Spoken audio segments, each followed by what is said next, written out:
Desde el principio, el ser humano intentó cubrir su error por sí mismo, pero no funcionó. Y desde ese momento, alguien tuvo que morir para cubrirlo. La Pascua empieza ahí.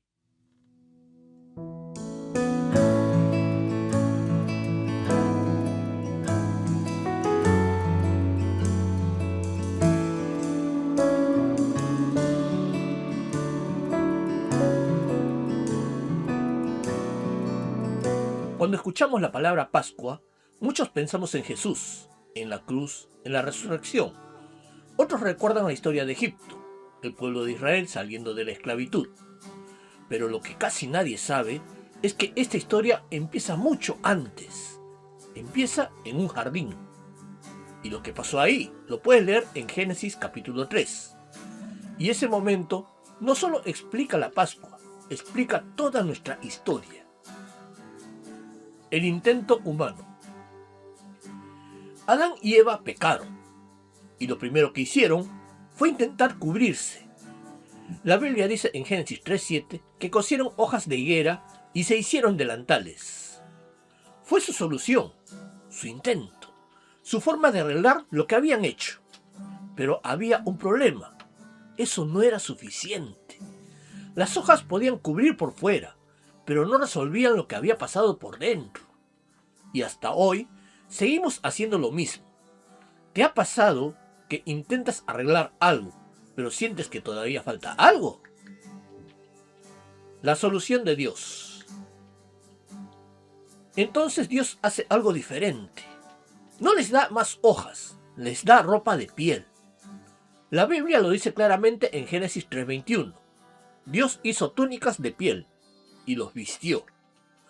Pero aquí hay algo muy importante. Para que hubiera piel, tuvo que morir un animal. Desde ese momento aparece un patrón. Para cubrir al ser humano, alguien tenía que morir. No era el esfuerzo humano, era una provisión de Dios. Egipto y la Pascua.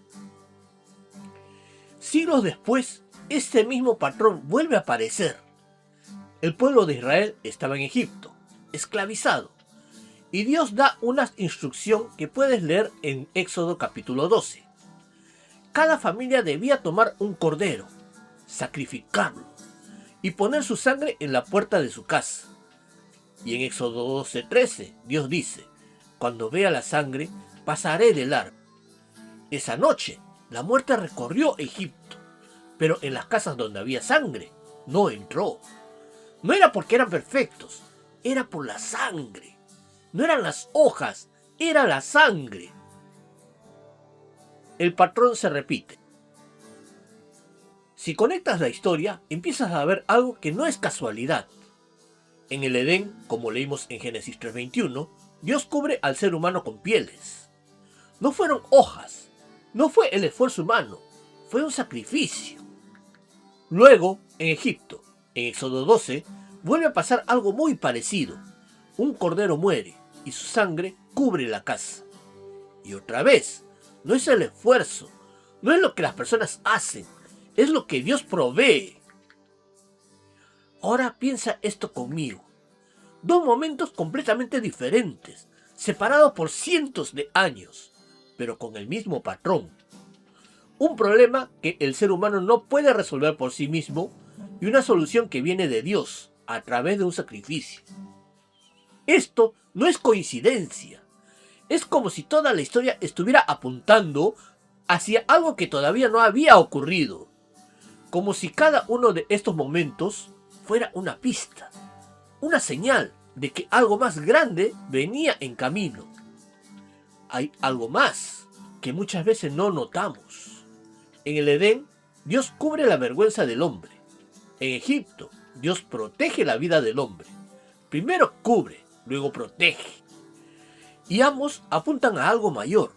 No solo cubrir por fuera, no solo proteger por una noche, sino transformar completamente la vida. Toda la Biblia empieza a contar una misma historia, aunque cambien los lugares, aunque pasen los años. El mensaje es el mismo. El ser humano no puede salvarse a sí mismo, pero Dios sí puede, y Dios provee. Jesús el cumplimiento. Y entonces aparece Jesús, no como una historia aparte, no como algo desconectado, sino como la respuesta a todo lo que vimos antes. Cuando Juan lo ve, dice en Juan 1:29, este es el Cordero de Dios que quita el pecado del mundo.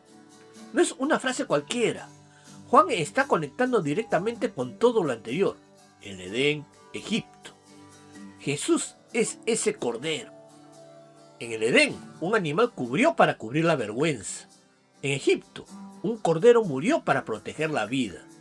Pero en Jesús, el sacrificio no es temporal, es completo.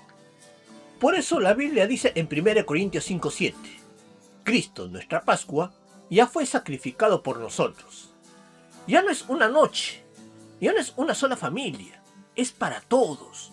Su sangre no está en una puerta, está disponible para cubrir tu vida. Lo que empezó como una señal se convirtió en una realidad. Lo que era una sombra se volvió algo completo. Jesús no vino solo a enseñar, vino a cumplir todo lo que Dios ya había anunciado desde el principio. ¿Qué significa hoy? Hoy, muchas personas siguen haciendo lo mismo que en Génesis 3. Intentan cubrir su vida con hojas. Pero la Biblia enseña que la verdadera solución ya fue dada. Como dice en Efesios 2, 8 y 9, no es por obras, es por gracia. La Pascua no es solo historia, es una invitación a dejar intentar cubrirte y aceptar lo que Dios ya hizo. Conclusión. La Pascua no empezó en la cruz, empezó en el Edén, Génesis 3. Pasó por Egipto, Éxodo 12, y se cumplió en Jesús, Juan 1:29. Es una historia continua que llega hasta hoy y que sigue siendo una invitación para ti. Si este mensaje te hizo entender la Pascua de una forma diferente, escribe en los comentarios. Ahora lo veo claro. Y si quieres leerlo por ti mismo, empieza por estos pasajes. Génesis 3, Éxodo 12, Juan 1, 1 Corintios 5. Y compártelo con alguien, porque esta historia puede cambiarlo todo. Que Dios te bendiga y que esta verdad acompañe tu vida hoy.